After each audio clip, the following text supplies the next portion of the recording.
Yo, what's up, guys? So I just got accepted to my apartment today. So that's going to check off one of my 5 goals that I created about a month and a half ago, somewhere around there. So that's going to free up a slot for a new goal.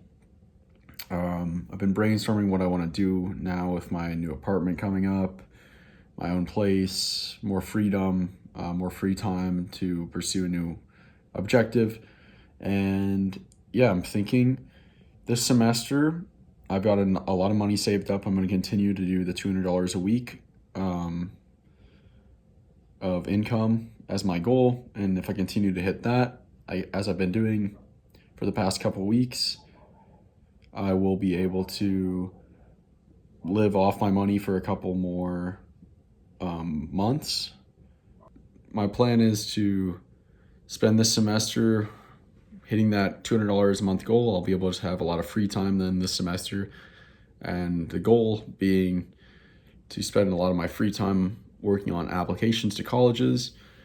I'd like to go back to college. I never really went in the first place. I did one semester at community college, but that was kind of in the moment, was not really a plan, just kind of happened. But yeah, spend the first semester working on applications to schools, try to get into the best school I can. My plan for college at this point is to go into AI. So hopefully I can get into a school that has a specific AI undergrad program, because it's kind of rare at this point in 2024. Double major in AI and neuroscience. Those are two of the biggest things I'm really interested in. I'm super interested in both, as I said, but I want to explore the potential of computer brain interfaces and things like Neuralink and what that will become. I think that is one of the most fascinating and cutting edge things I could ever think about going into. So I'd love to pursue that in college. There's a lot of other things that I could see myself majoring in college. Physics, philosophy, math, business. Those are all other interests I have, but I'd like to pursue the ones that have the highest income potential first, so that if I go to school for, say, 5 years to get my double AI and neuroscience degrees, then if I wanted to go back to school later, I could just work for a few years and make enough money from, AI. Working in that field, there's a lot of money to be made. I can work for a few years and then use that money to pay off my college loans and also go back to school. Whereas if I went to school for philosophy and majored in philosophy, I might be in debt for a while, and then not be able to go back to school. So it's kind of an optimization thing. So yeah, this semester I want to spend a lot of time just working on applications, but I also want to tie up any loose ends I have as far as knowledge goes and things that I've wanted to explore. I only have 6 to 12 months to do so, so it's not like I have a infinite amount of time, but I just want to get a nice overview of a lot of things that I'm interested in. I mean, if I would have went to college at some point before this, I might have been a liberal arts major, and there's a lot of things I just want to learn and explore. But yeah, that kind of brings me to what my idea is now. I'd like to create during this year, one more year away from school, some type of learning society, almost like a book club, but spans beyond just traditionally reading books. And yeah, that's what I'm working with, playing with that idea as of now. I'll continue to work on my other 4 goals: building the Greek god physique, earning enough income to support myself fully, plus a little bit of surplus, becoming more musical, and building up a personal brand, which I'm doing with these videos. But yeah, I have a passion for learning. I really like learning new things. I really love building learning systems. I love developing systems, improving things. So this will be a fun thing to do again, now that I've got some more free time. what do I want to start with? I'm thinking I want to start back and finish this course called Learning How to Learn on Coursera that I never finished.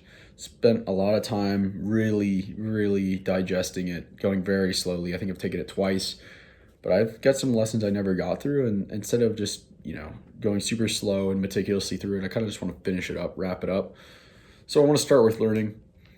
I want to get a broad understanding of math that I've covered up to this far in my career. So starting with like Algebra 1, Algebra 2, Geometry, Trig, Pre-Calc and Calc. I'd love to get a better understanding of that stuff, maybe even a little bit of stats, though I probably will take Calc and stats again in college if I get the opportunity to. Sciences like bio, chem, physics, earth sciences, astronomy, those. A little bit more computer science, maybe a little bit more specifically in neurosciences. That's what I'm planning to major in, and as well as AI and computer science. I don't want to make it super specific yet, but I'd like to spend a lot of time learning how to learn again, spending a lot of investing time into that. Potentially other meta skills, possibly, such as time management, stuff like that.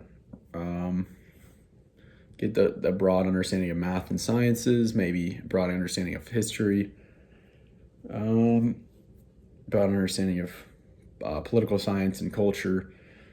But yeah, this is a work in progress. I'll continue to develop it as I go along. This could definitely be a follow along. You can do it at home with me if you're interested, or if you are interested and want to potentially join a group of us doing this. Just comment below or message me on Instagram or text me or whatever. Just get into contact. Let me know you're interested. Maybe we can figure something out. I don't want it to be a ton of people at first, just because I'm trying to figure out how this would work with other people in the kind of like learn together society type, book club type thing. I'm not going to make this path super laid out yet, but I think like I said, I'm going to start with the Learning How to Learn course, and I've got a book that I'll go grab in a second, that I think I'd like to start once I finish Learning How to Learn, and from there, we'll see how it develops. So here's the book. You may recognize this from a different video where I actually found this book at Half Price Books, and I bought it, and I referenced a future project that it reminded me of that I've been wanting to do. So I think, step 1, complete this Learning How to Learn course. Step 2 will be the first book, and this is it. Smithsonian Knowledge Encyclopedia. So today, and for today, I'm just going to start with one Pomodoro, aka 25-minute learning session on this Learning How to Learn course, and go from there. So here we go, guys. I'm in the course on Coursera. I've completed 3 of the modules. Here we go in the last one, Renaissance Learning and Unlocking Your Potential. Super excited. I'm happy that I came back to this, because that sounds like an awesome module. As you can see, I began this course December 7th, 2022. It's now July 26th, 2024. So, a year and a half later, but better late than never. Let's finish this up. All right, just finished up the 25 minutes. Got through 3 of the videos out of 5 for the first part of this module. Took some notes here. Mostly those come after the video. When I've already watched the video, it's active recall rather than while I'm watching, just transcribing. That's very ineffective for learning. It's much better to watch the video and then write, or make small little notes while you're listening and then develop those ideas after the video or lecture. One thing I learned today, or 2 things, 3 things. All right. Exercise is one of the most important things for learning. It's more effective in aiding and boosting learning than any drug on the market. by far. And it also doesn't just have brain benefits, but it has bodily benefits. Everything in the body benefits from exercise, so it's vitally important, especially for learning. Number two, critical windows. So the brain matures and develops at different rates. For example, the prefrontal cortex is the last region of the brain to mature, but the visual cortex, I think, matures at the age of 2.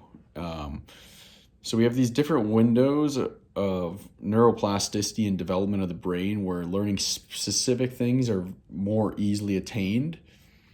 So the window of learning language, your first language, is up until puberty or something like that.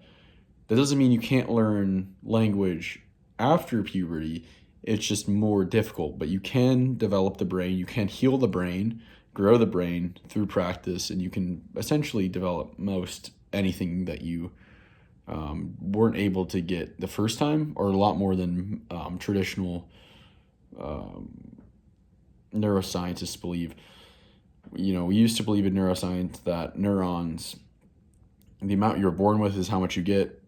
That's the ceiling, and they die out. You're never going to have more than you're born with. But we now know that's not true.